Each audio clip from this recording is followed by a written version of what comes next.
I'm Andrew Thomas. I'm an autistic adult, but I'm also a college graduate, a local producer.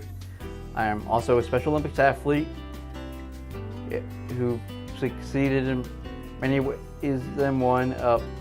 I'm also here to talk to you about people with disabilities like me who had their tough times but have also succeeded in their life, and the people who helped them in my show, Andrew's Community Connection.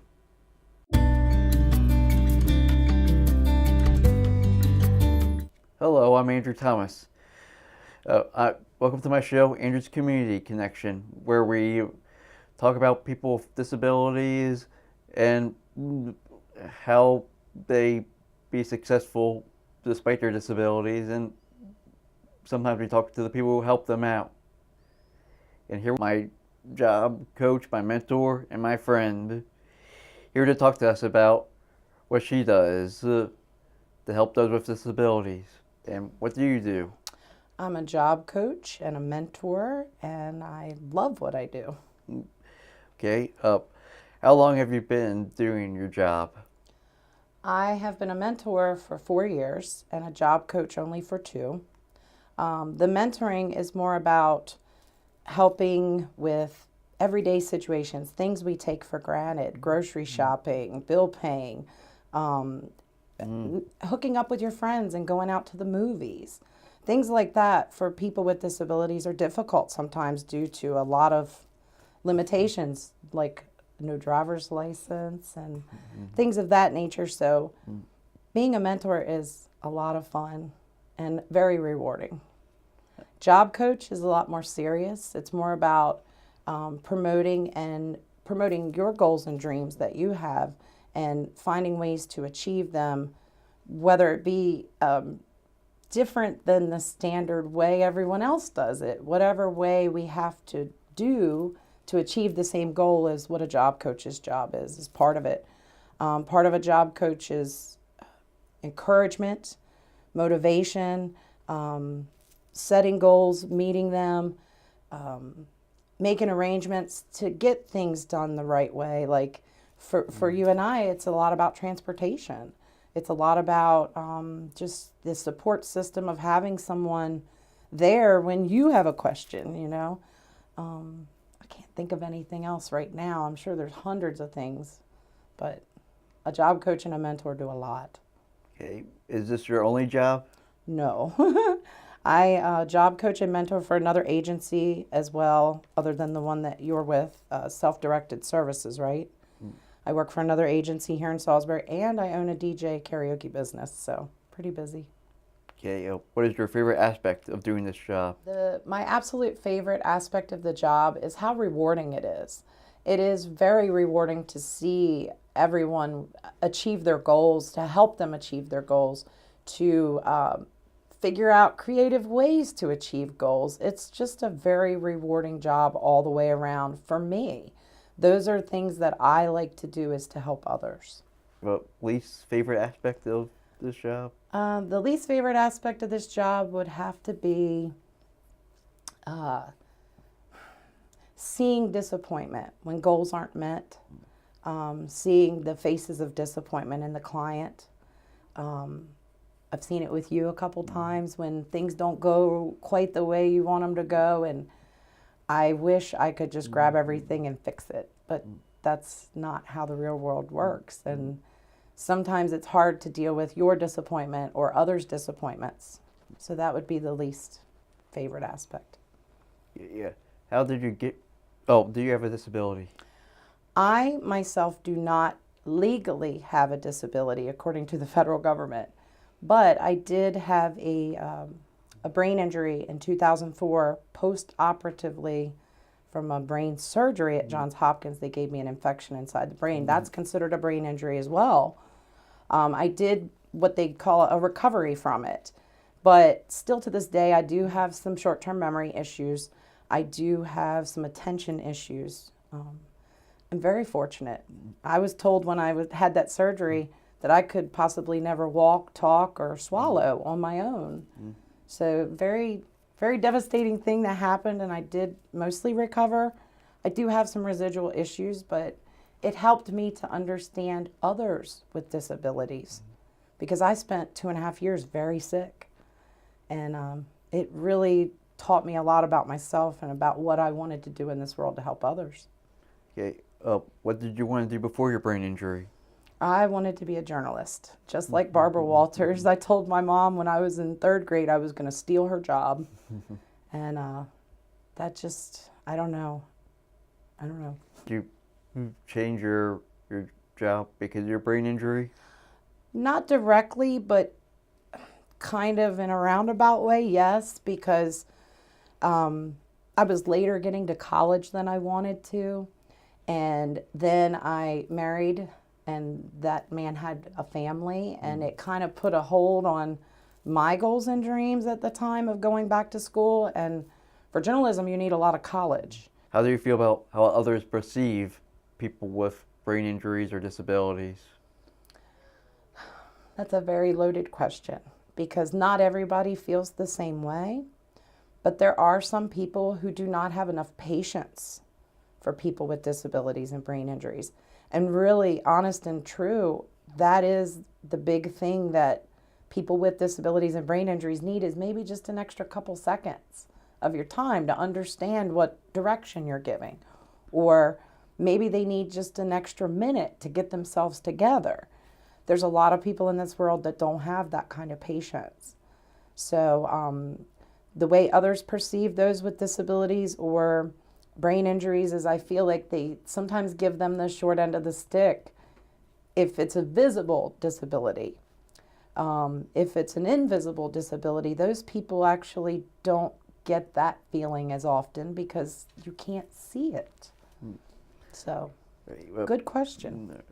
Do you feel any depression or ill feelings about your disability sometimes? Sometimes that's normal and natural, as anyone would get depressed about things that have happened to us that are beyond our control, or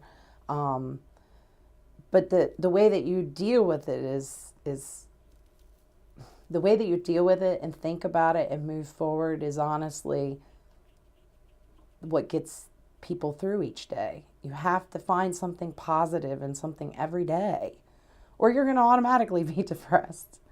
Depression is a state of mind, and you have the ability to control your feelings in those aspects. Okay. Any encouragements for people with disabilities or brain injuries? Never give up. Never give up. Always keep trying. If something doesn't work for you one way, there is some way that it will work if you want it bad enough. Well, thank you for being here, Dawn. Thank you. And tune in again next time for Andrew's Community Connection.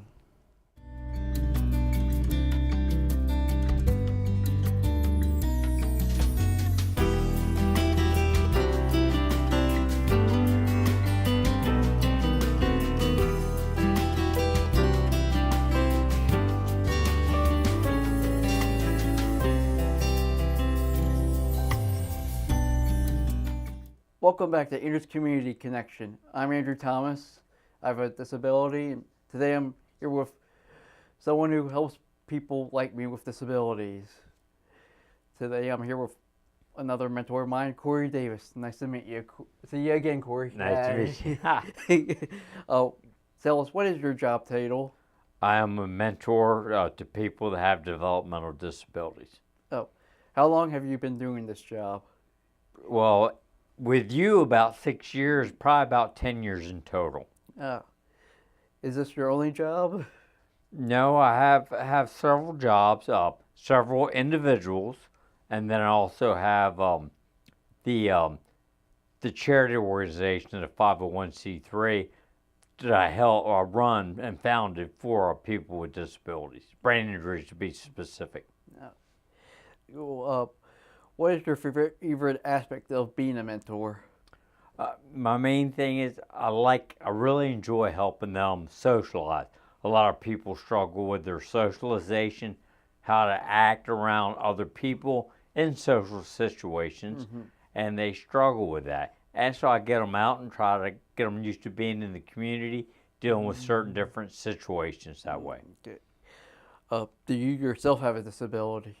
I don't have a developmental disability, but I was in an accident and that put me in a coma for 7 weeks, and so from that I have a traumatic brain injury, which would make me technically disabled. What do you want to do before you had your brain injury? Well, my interests have always been extremely varied, and I have and still do quite a few different things.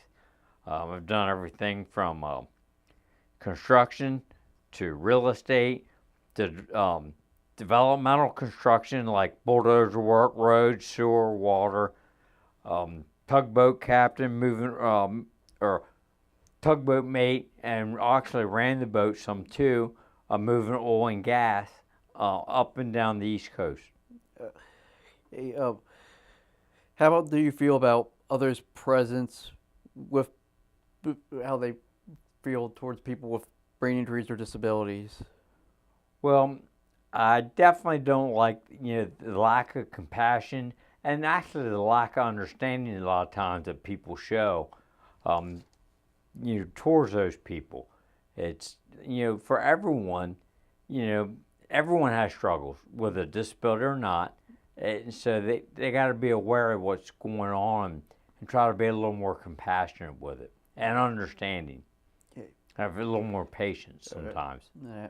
The hardest thing, life has its ups and downs for everyone, whether they have a disability or they don't have a disability. And it's how you deal with it is going to define you as a person. Mm-hmm. If you want, everyone has their struggles, and just the way how they handle them is what's going to, define their character. And, show if they're really, going to stand up and work at it and try to improve, or just curl up and say, woe is me. Yeah. Corey, we really want to know about the Ocean Games.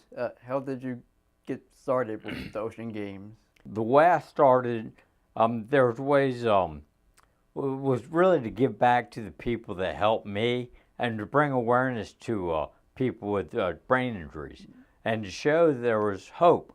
It's not just that's it, all they're getting, if they're in a wheelchair. I was always told I would be in a wheelchair to a certain degree for the rest of my life, possible assisted living for the rest of my life. And, through nutrition and also through sports and working like we, described earlier, life got its ups and downs, realizing that I wanted to show other people how that could help them and people with disabilities, particularly brain injury. If they just got to work at it and keep on, be stubborn. Yeah. How can the people participate in joining the Ocean Games? Well, they don't have to have a disability. It doesn't matter if they do or don't. All they got to do is go to our website, oceangamesusa.org, and they can sign up for the 3-mile swim. The signature 9-mile swim is what I started all, which is the whole length of Ocean City in the ocean. And then we also added a 9-mile relay with each person, a 3-person team, where they'll swim 3 miles each. And while they're in the tandem kayak afterward, the other 2 members are. And then at the transition buoy, one jumps out of the kayak and the swimmer climbs in the kayak and then paddles as support for the next leg of the race. When will they be held? This year will be, it's always the 3rd Saturday in July every year, and this year the 3rd Saturday will be July 20th. Is there anything else that we may have forgot about Ocean Games that you want to tell? Oh, we also have, with it, we have, other than the swim, we have an ultimate beach frisbee for ultimate frisbee tournament competition there on the beach, and that's it's new, but that seems to have a lot of popularity and growing popularity. thank you for joining us for today. But before you go, do you have any encouraging words for people with disabilities? Just, like I said before, life has its ups and downs for everyone, disabled or not disabled. It's a matter of just staying at it and, staying determined and keeping in mind that it's with life, everything, get a goal. It's a process to get there. You don't just go from here to there. It's a process, a little step at a time, and there will be setbacks along the way. But if you stay at it and keep it in mind, you can achieve that. Okay, thank you. And My pleasure. thanks for watching Andrew's Community Connection. I'm Andrew Thomas.